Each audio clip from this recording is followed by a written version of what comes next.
Movilac, SFR Entreprises, EDF, Groupe Quartier Français, Holcim et la Chambre de commerce et d'industrie vous proposent les nouveaux défis. L'ADIR et RFO Réunion, avec le concours de l'Europe et la région, présentent les nouveaux défis.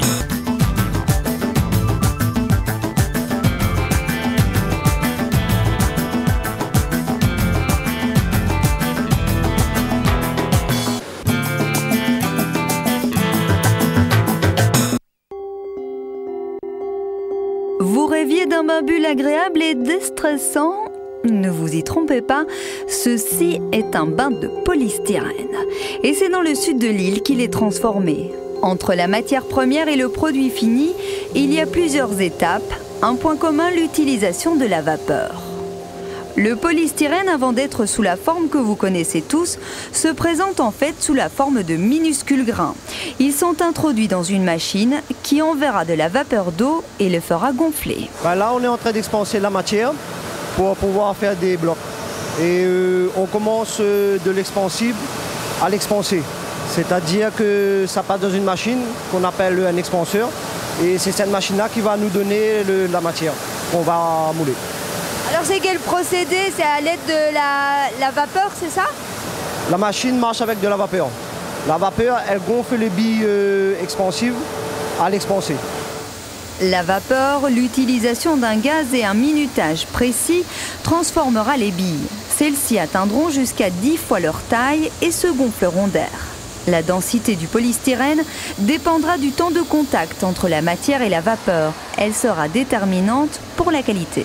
Pour la qualité des blocs, déjà on contrôle au niveau inifugé.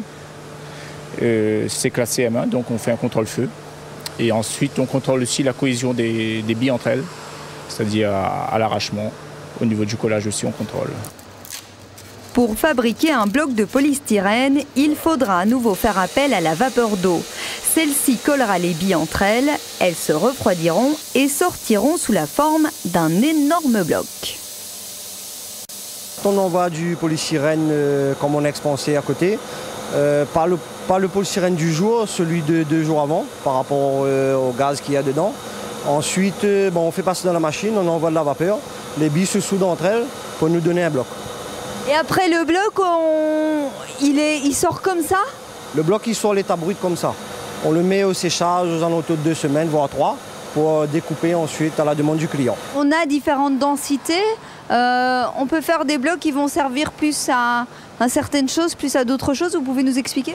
Oui, tout à fait. Il y a des blocs qui sont en très haute densité, c'est plutôt pour les sols, les parquets. Et ceux qui sont plus légers, c'est plutôt pour l'isolation, donc l'isolation du plafond, des murs, etc., quoi.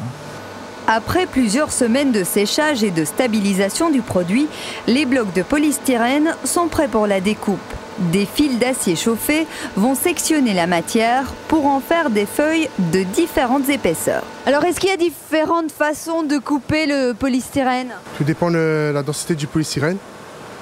Plus que le polystyrène est dur et plus que la machine doit aller très lentement. Et plus que c'est moins pas trop dur, c'est direct, quoi. Je veux dire, la machine, on peut accélérer à une certaine vitesse. Et ensuite, il y a les épaisseurs qui changent aussi.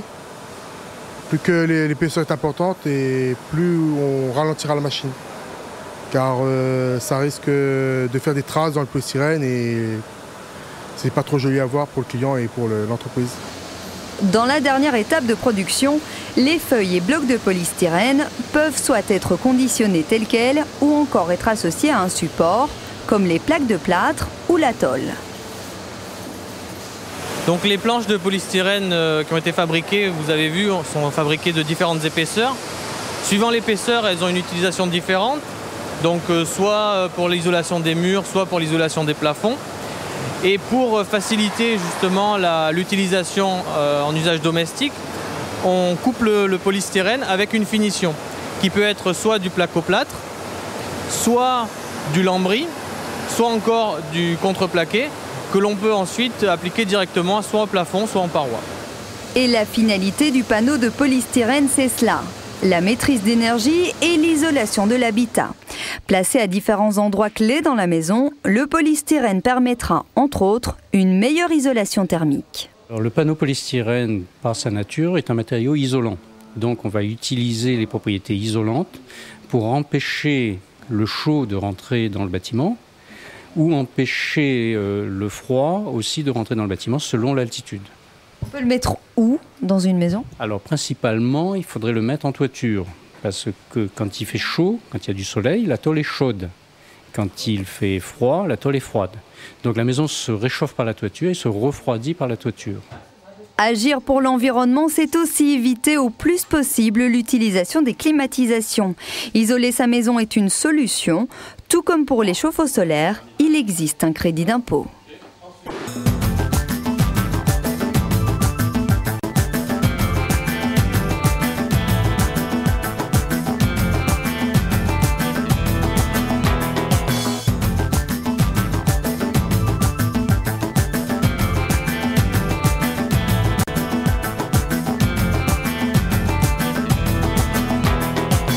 Movilac, SFR Entreprises, EDF, Groupe Quartier Français, Holcim et la Chambre de commerce et d'industrie vous ont proposé les nouveaux défis.